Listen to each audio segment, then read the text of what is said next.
Welcome dear friends, আশা করি আপনারা ভালো আছেন আর সুস্থ আছেন।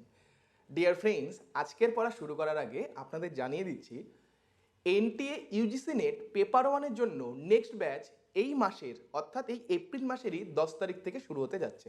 নিউ ব্যাচ 10 তারিখ থেকে শুরু হতে যাচ্ছে এবং এনটিএ ইউজিসি নেট এবং যারা ওয়েস্ট বেঙ্গল সেট দিবেন সেটের পেপার 2 এডুকেশন পেপার, সেটার জন্য নিউ ব্যাচ চালু হতে যাচ্ছে। সেটা হচ্ছে এপ্রিলের 11 তারিখ থেকে, এই মাসেরই এপ্রিলের 11 তারিখ থেকে। অর্থাৎ আগামীতে এপ্রিল মাসের 10 তারিখ থেকে এনটিএ ইউজিসি নেট পেপার ওয়ানের একটা ব্যাচ চালু হতে যাচ্ছে এবং এনটিএ নেট ইউজিসি পেপার 2 এডুকেশনের জন্য আরেকটা ব্যাচ চালু হতে যাচ্ছে। তো আপনারা যারা যারা এনরোল করতে চান, আপনারা স্ক্রিনে যে নাম্বারটা দেখতে পাচ্ছেন সেখানে কন্ট্যাক্ট করার মাধ্যমে আপনারা এনরোল করতে পারেন। ডিয়ার ফ্রেন্ডস, এর আগের দিন আমরা জেনেছিলাম formulation of the research problem. তো রিসার্চের প্রথম স্টেপ আমরা বলতে পারি formulation of the research problem. রিসার্চের সেকেন্ড স্টেপ হলো রিভিউ অফ লিটারেচার। রিসার্চের সেকেন্ড স্টেপ হলো রিভিউ অফ লিটারেচার। দেখুন, আমরা ঠিক তো করে ফেললাম যে আমরা অমুক কাজটা করব। আমরা অনেক সময় ঠিক করি না যে আমরা অমুক জায়গায় যাব। আমরা একটা জায়গাকে ঠিক তো করে ফেললাম যে আমি অমুক জায়গায় যাব, তারপরেই কিন্তু আমরা ডাইরেক্ট ওই জায়গায় যাই না। একটা নতুন জায়গায় আমি যাচ্ছি, আমি যখন সিলেক্ট করলাম যে আমি একটা নতুন জায়গায় যাচ্ছি, আমি কিন্তু সিলেক্ট করার পর কি করি, আমরা কিন্তু অনেক তথ্য নেই যে যারা কারা কারা ওই জায়গায় আগে গিয়েছে, তাদের থেকে অনেক ইনফরমেশন নেই যে তারা যে গিয়েছে তাদের অভিজ্ঞতা কী ছিল, তারা সেই জায়গায় যাওয়াতে তারা যে সেই জায়গায় গেল তারা কি কি দেখতে পেলো, বা তারা সেখানে যে গেল তাদের কি কি অসুবিধা ফেস করতে হলো। এরকম কিন্তু আমরা আমরা নতুন জায়গায় যদি যেতে চাই, এরকম কিন্তু সেই নতুন জায়গায় যাওয়ার আগে কিন্তু আমরা এরকম কিন্তু অনেক ইনফরমেশন কালেক্ট করি। তাহলে তেমনি যখন আমরা রিসার্চ করতে যাচ্ছি, রিসার্চও তো আমার কাছে একটা নতুন বিষয়, আমি তো এর আগে করিনি, কিভাবে করতে হয় আমি জানি না। তাই এখানেও কিন্তু আমরা অলরেডি আগে যারা রিসার্চ করেছে তাদের থেকে, মানে তাদের কাজের থেকে আমরা বিভিন্ন অভিজ্ঞতা সঞ্চয় করি যে তারা যে রিসার্চটা করেছে তারা কী ধরনের প্রবলেম ফেস করেছে, তারা রিসার্চ করে কি কি পেয়েছে, তাদের কোন জায়গাটা আন্ডার রিসার্চ রয়েছে, মানে কোন জায়গাটায় রিসার্চ করার স্কোপ এখনও রয়েছে। এই বিষয়গুলো আমরা রিভিউ অফ লিটারেচারে দেখে থাকি। ওকে, রিভিউ অফ লিটারেচার। ওকে, তাহলে রিভিউ অফ লিটারেচারে তার মানে আপনারা বুঝতেই পারলেন এখানে কি করা হয়। এখানে হচ্ছে আমরা যখন রিসার্চের টপিকটাকে সিলেক্ট করলাম যে আমি অমুক টপিকের উপর রিসার্চ করব, নেক্সট কাজ আমাদের হয় যে এই যে আমার টপিক, এই টপিক রিলেটেড কে কে আরও কী কী রিসার্চ করেছে, আমার টপিক রিলেটেড কে কে আর এই বিষয়ের উপর রিসার্চ করেছে সেগুলোকে দেখা। তখন সেগুলোকে দেখার মাধ্যমে আমরা কি করব, আমরা অনেক ইনফরমেশন পাবো যে একটা লোক আছে, সে সোশ্যাল অ্যাডজাস্টমেন্টের উপর একটা রিসার্চ করেছে। তাহলে সেই রিসার্চটা করে সে কি পেয়েছে, এটা আমি দেখব। তার কারণ সে কি পেয়েছে সেটা যেমন আমার দেখতে হবে, সে কি পায়নি সেটাও কিন্তু আমাকে দেখতে হবে। দেখুন, সে যেটা পায়নি তাহলে সেখানে কিন্তু আমার স্কোপ আছে সেই জায়গাটাকে আমি আমার রিসার্চে দেখানোর। একজন একটা রিসার্চ কোনো জায়গায় আন্ডার রিসার্চ করেছে, মানে সেই জায়গাটায় সে রিসার্চটা দেখায়নি, তাহলে সেটা কিন্তু আমার জন্য কিন্তু একটা স্কোপ যে আমি আমার রিসার্চে সেই জায়গাটাকে হাইলাইট করতে পারি, দেখাতে পারি বেশি করে।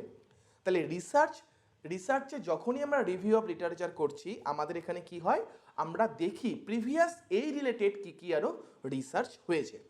দেখুন, লিটারেচার রিভিউস, এই রিভিউ অফ লিটারেচারকে লিটারেচার রিভিউ বলা হয়। আর comprehensive summaries of previous research on a topic, মানে এখানে অন এ টপিক বলতে আমার যে টপিক, নিশ্চয়ই আমি রিসার্চ করছি সোশ্যাল অ্যাডজাস্টমেন্টের উপর, তাহলে নিশ্চয়ই আমি ক্রিয়েটিভিটির উপর কে কি রিসার্চ করেছে সেটা দেখবো না। সবসময় আমি কি চেষ্টা করব, আমি যে রিসার্চটা করেছি সেই রিলেটেড কে কি রিসার্চ করেছে সেটাকে আমি দেখব।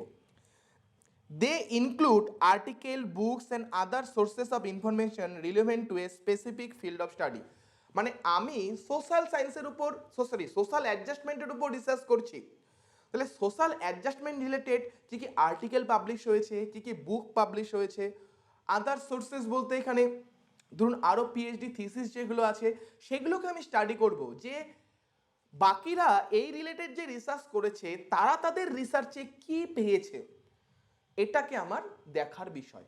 তাহলে এখান থেকে আমরা বুঝবো রিভিউ অফ লিটারেচারের পারপাস কি, কেন আমার রিভিউ অফ লিটারেচার করতে হবে। ঠিক আছে, two find what has already ডান, আমাদের দেখতে হবে কোনটা অলরেডি হয়ে গেছে। দেখুন, যখন আপনারা রিসার্চ করতে যাবেন আগামী দিনে বা অলরেডি যারা করছেন তাদের দেখবেন একটা কথা সবসময় বলা হয়, তোমার রিসার্চের টপিক যেন অন্যের সাথে না মেলে। এর জন্য বলা হয় তার কারণ রিসার্চে সবসময় কি নতুন কিছু তৈরি করার কথা চেষ্টা করা হয়, নতুন কি আমি সমাজকে দিতে পারছি, নতুন কি দিতে পারছি, এটার উপর ফোকাস করা হয়। তাহলে অলরেডি যেটা রিসার্চ হয়ে আছে তাহলে সেটার উপর আমি কেন রিসার্চ করব, এটা হচ্ছে হয় একটা বিষয়। হ্যাঁ, তবে অনেক সময় আমরা করে থাকি, ধরুন আজ থেকে 50 বছর আগে কোনো একটা রিসার্চ হয়েছে, সেই রিসার্চটা আজকের দিনে সেই রিসার্চের যে ফাইন্ডিংসগুলো ছিল সেটা আদৌ আজকের দিনে রিলেভেন্ট কিনা সেটার জন্য আমরা রিসার্চ করতেই পারি। কিন্তু জেনারেলি আমরা কি করি, আমরা কি নতুন কোনো টপিকের ওপর আমরা রিসার্চ করার চেষ্টা করি। তাহলে এটা আমরা দেখি যে রিসার্চে to find what has already done, যে আমি যে রিসার্চটা করতে যাচ্ছি অলরেডি কি কি এই রিসার্চ করে পাওয়া গেছে, অন্যরা যে এই রিসার্চটা করেছে কি কি ফাইন্ডিংস তারা পেয়েছে, তারা রিসার্চটা করে কি কি তথ্য তারা পেয়েছে, সেটা আমরা এই রিভিউ অফ লিটারেচারের মাধ্যমে খোঁজার চেষ্টা করি। Next, to find the research gap limitations. দেখুন, আমি একটু আগে বলছিলাম অনেক সময় অনেক রিসার্চ কি থাকে, আন্ডার রিসার্চ থাকে। মানে যখন আপনি রিসার্চ করতে যাবেন কখনোই আপনি 100% তো কভার করতে পারবেন না একটা রিসার্চে, সেখানে কোনো না কোথাও আপনার কি থাকবে, লিমিটেশন থাকবে। আপনি হয়তো কোনো একটা পার্টিকুলার, আপনি কুচবিহার ডিস্ট্রিক্টের উপর করছেন, কুচবিহার ডিস্ট্রিক্টে যেমন 5টা সাব ডিভিশন আছে, আপনি হয়তো 2টো সাব ডিভিশন নিয়ে কাজ করেছেন, তার মানে দেখুন বাকি 3টা সাব ডিভিশন যে আপনি নিলেন না সেটা কিন্তু আপনার একটা লিমিটেশন হয়ে গেল। তাহলে সেটা সেই জায়গাটা কি আন্ডার রিসার্চ থাকলো, তাহলে এটা কি হয়ে যাচ্ছে, রিসার্চে গ্যাপ হয়ে যাচ্ছে। আপনি যে রিসার্চটা করেছেন সেকেন্ডারি স্টুডেন্টের করেছিলেন, আপনি শুধু কি 9-এর স্টুডেন্টদের নিয়ে করেছেন, আপনি কি শুধু 9-এর স্টুডেন্টদের নিয়ে করেছেন, তাহলে সেটাও কিন্তু দেখুন রিসার্চে গ্যাপ হয়ে যাচ্ছে। তার কারণ আমরা যখন সেকেন্ডারির কথা বলি সেখানে কিন্তু 10-এর স্টুডেন্টও আসবে। তাহলে যখন আমরা এই রিসার্চগুলো দেখছি, অলরেডি ডান রিসার্চগুলোকে দেখছি, আমরা দেখছি যে কি কি অলরেডি হয়ে আছে আর কোন কোন জায়গায় আমাদের গ্যাপ রয়েছে, তাহলে সেই গ্যাপে আমরা ঢুকে যেতে পারবো, মানে সেই গ্যাপে আমরা নিজেদের রিসার্চে সেই জায়গাটাকে আমরা দেখাতে পারবো। Okay, next, to identify the need for additional research, যেটা বলছিলাম যে পুনর রিসার্চগুলো দেখার মাধ্যমে আমরা বুঝতে পারবো যে আদৌ অ্যাডিশনাল রিসার্চের এই জায়গায় প্রয়োজন আছে কি না, আরও অ্যাডিশনাল রিসার্চের এই জায়গায় প্রয়োজন আছে কি না। যেমন একটু আগে আমি বললাম যে অনেক রিসার্চ হতেই পারে আজ থেকে 50 বছর আগে হয়েছে, তাহলে সেটা আজকের দিনে ভ্যালিড কি না সেটাও আমার দেখা জরুরি। বা কেউ একটা রিসার্চ করেছে সেই জায়গায় আরও কিছু দেখানো যাবে কি না সেটাও কিন্তু আমাদের দেখার বিষয়। তাই two identify the need for additional research, to gain an understanding of the existing research, মানে কি যে অলরেডি যারা রিসার্চ করেছে তারা রিসার্চ করে কি পেয়েছে, সেখান থেকে আমি কি বুঝতে পারলাম, সেটা নেওয়াও কিন্তু রিভিউ অফ লিটারেচারের একটা পারপাস। একটা মানুষ সোশ্যাল অ্যাডজাস্টমেন্টের উপর রিসার্চ করেছে, তাহলে রিসার্চ করে সে কি পেয়েছে সেই আন্ডারস্ট্যান্ডিংটা নেওয়া, সে কি প্রবলেম ফেস করেছে, তার কতদিন লেগেছে ইত্যাদি বিভিন্ন ইনফরমেশনও কিন্তু আমাকে নিতে হবে, কারণ সেটা আমার কি রিসার্চে আমাকে হেল্প করবে।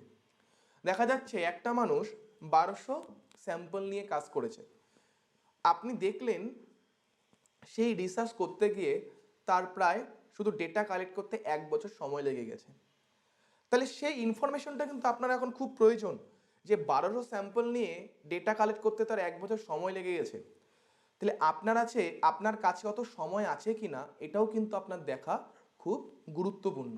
তাই আমরা বিভিন্ন যখন রিসার্চের পেপারগুলো দেখি, থিসিসগুলো পড়ছি, আর্টিকেলগুলো পড়ছি, সেখান থেকে আমরা কি একটা আন্ডারস্ট্যান্ডিং ডেভেলপ করি যে যেই মানুষটা রিসার্চ করেছে সে কি পেয়েছে, সে কি প্রবলেম ফেস করেছে, আমি আদৌ কোন দিকে যাব, এরকম কিন্তু আমরা কিন্তু রিভিউ অফ লিটারেচারের মাধ্যমে কিন্তু বুঝতে পারি। তো রিভিউ অফ লিটারেচার কিন্তু আমাদের একটা গাইডেন্সও প্রোভাইড করে, এটা কিন্তু মাথায় রাখবেন, গাইডেন্স। ওকে, গাইড করে আমাদের রিসার্চটা কিভাবে করা দরকার, সেই guide. To analyse the information gathered, মানে এ একটা রিসার্চ করেছে, বি একটা রিসার্চ করেছে, সি ডি এরকম অনেকে সোশ্যাল অ্যাডজাস্টমেন্টের উপর রিসার্চ করেছে। তাহলে তাদের ইনফরমেশনগুলো থেকে আমি কি পাচ্ছি, বা পার্টিকুলার এর রিসার্চে এ 5টা ফাইন্ডিংস পেয়েছে, তাহলে সেই 5টা ফাইন্ডিংসকে আমি অ্যানালাইসিস করার মাধ্যমে কি পাচ্ছি, সেটাও কিন্তু আমরা রিভিউ অফ লিটারেচারে দেখে থাকি। টু জেনারেট রিসার্চ কোশ্চেন্স, এখানে আমরা কি করি, রিসার্চ কোশ্চেন তৈরি করি। আগেরটায় কি ছিল, আগেরটায় রেস ছিল, যে সিম্পল আমাদের মনে হলো যে কি ধরনের কোশ্চেন আমরা করতে পারি, স্টুডেন্টদের সোশ্যাল অ্যাডজাস্টমেন্ট রিলেটেড কি কোশ্চেন আমরা করতে পারি, আর এখানে জেনারেট করি মানে তৈরি করি। ঠিক আছে, এখানে বিষয়টা কি বলবো, দৃশ্যমান হয়, এখানে আমরা কোশ্চেনটাকে জেনারেট করছি। যখন আমরা জেনারেট করছি, দেখুন অলরেডি ABCD 4জন যখন রিসার্চ করেছে, তাহলে রিসার্চের শেষে যখন আমরা অ্যাপেন্ডিক্স দেখছি, সেই অ্যাপেন্ডিক্সে কিন্তু কে কি ধরনের প্রশ্ন করেছিল, সেই কোশ্চেনার যে টুলস সেগুলোও কিন্তু দেওয়া থাকে অ্যাপেন্ডিক্সে। আপনারা বিভিন্ন থিসিস পেপার দেখবেন অ্যাপেন্ডিক্সে দেওয়া থাকে। তাহলে সেগুলো থেকেও কিন্তু আমরা একটা আন্ডারস্ট্যান্ডিং ডেভেলপ করি যে এই যে মানুষগুলো রিসার্চ করেছে তারা স্টুডেন্টদের কি কোশ্চেন জিজ্ঞাসা করেছে। তাহলে সেখান থেকে আমি দেখব যে আমার রিসার্চ রিলেটেড কোন কোশ্চেনগুলো রিলেভেন্ট হচ্ছে। তাহলে আমি কিন্তু সেখান থেকে কিন্তু একটা আন্ডারস্ট্যান্ডিং ডেভেলপ করতে পারি যে আমি কি ধরনের কোশ্চেন করব এবং প্রয়োজনে কোশ্চেনটাকে আমি জেনারেটও করতে পারি। তো এই রিভিউ অফ লিটারেচার যখন আমরা করতে যাব রিসার্চে, তখন আমাদের অ্যাব্রোডও হতে পারে এবং কি ইন্ডিয়াতেও হতে পারে। ইন্ডিয়াতে কি রিসার্চ হয়েছে সেটাও আমরা দেখতে পারি, এবং কি অ্যাব্রোডে মানে ইন্ডিয়ার বাইরে আমি যে টপিকের উপর রিসার্চ করছি সেই রিলেটেড কি রিসার্চ হয়েছে সেগুলোও আমরা দেখে থাকি। তো এটাই মেনলি ছিল আমাদের রিভিউ অফ লিটারেচার। আপনাদের ভিডিওটা কেমন লাগলো অবশ্যই কমেন্ট করে জানাবেন। ভিডিওটা যদি ভালো লেগে থাকে অবশ্যই ভিডিওটাকে লাইক করবেন, যার প্রয়োজন তার সাথে শেয়ার করবেন। এরকম আরও ভিডিও পেতে আমাদের চ্যানেলটাকে অবশ্যই সাবস্ক্রাইব করবেন। ভালো থাকবেন এবং সবাইকে ভালো রাখবেন। Thank you.